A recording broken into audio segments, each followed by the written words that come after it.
Hi, Debbie here, and today's video is a little different.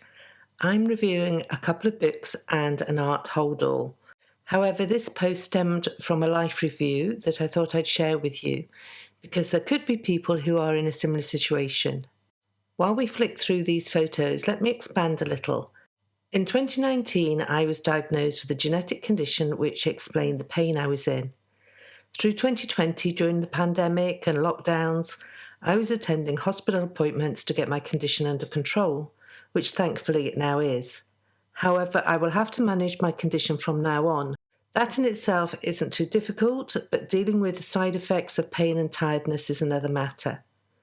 After being referred to a pain management course, I took a long, hard look at myself and my life and realised there was significant room for improvement. The course highlighted how we feel pain is connected to sleep, diet, overall health, stress, anxiety, and many more factors. I have to learn to accept my limitations and adapt while doing everything I can to lead the best life. As such, I am trying to be mindful of what I eat and to take plenty of rests. And this leads me on to my book and art Holdall reviews. I saw this Pinch a Nom book being mentioned on an Instagram account I follow, and having heard the name Pinch of Nom many times before, I sought the book out to take a look. I liked what I saw and ordered it straight away. When it arrived, I browsed through it with a pack of page markers to hand. Then my daughter, who is supporting me in my health journey, also went through the book in the same manner. As you can see, we filled the book with markers. Almost every other page there was a recipe I wanted to try, and that is unusual for us.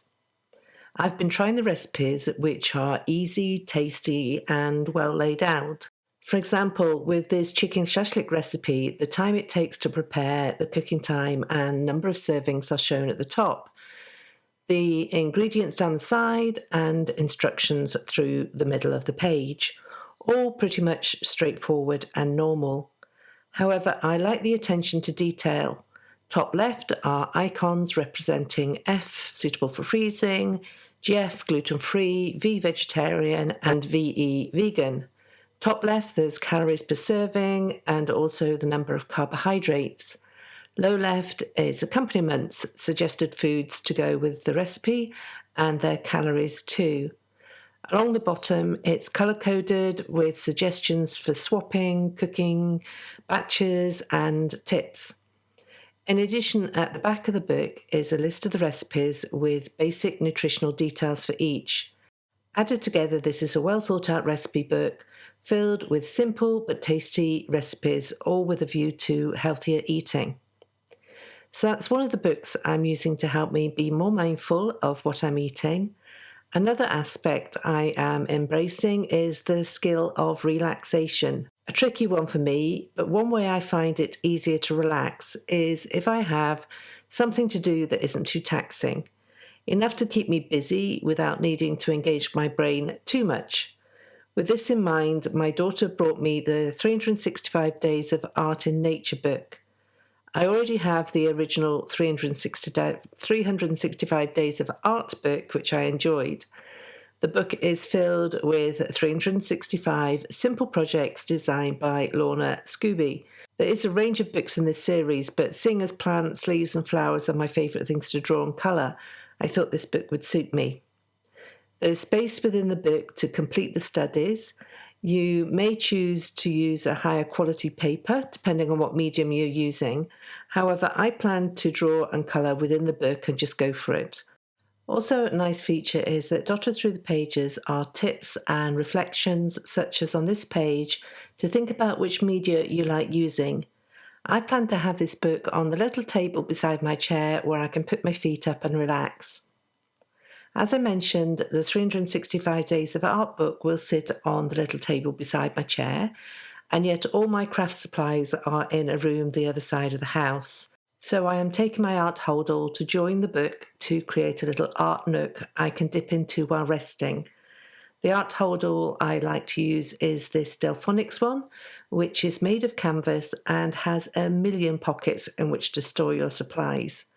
This particular Holdall is a medium, but I also have the small too. The medium, though, has lots of room for a lot of supplies, including a sketchbook if you so wish. This is the Holdall I took with me on holiday at the beginning of 2020, when holidays were allowed. However, hopefully this pouch will be joining me on trips to come when we can plan those again in the diary. I have a little of everything in this pouch, lots of pens and pencils in the front pockets, of course with a tube of my favourite gouache. I have small sketchbooks dotted around throughout the Holdall, but you can get a larger book in there too. I have watercolours, watercolour pencils and crayons, pencil sets, even a few rolls of washi tape in the back of this Holdall, and yet it feels only about half full.